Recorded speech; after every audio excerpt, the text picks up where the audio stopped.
RoboFactory 200 with a mobile grain supply station. A brief overview.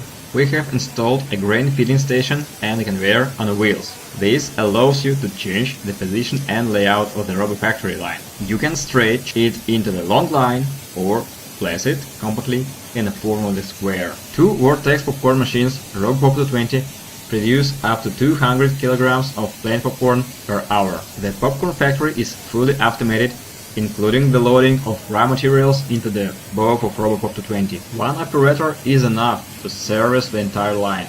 This saves labor cost. Vortex popcorn technology also opens the grains without the oil, which also saves a lot of money. Popcorn is conveyed to the hopper. The hopper must accumulate a certain amount of the opened popcorn for the stable operation of the whole factory. Then popcorn is covered with the slurry mix, a mixture of butter and cheese powder. In the coating drum, both components are mixed, resulting in a perfectly covered popcorn with the cheese mixture. The coating drum has a slight slope, so the finished popcorn itself moves to the exit. That's all. The RoboFactory 200 line produces a great product, then the popcorn moves on the blue conveyor to the packaging station.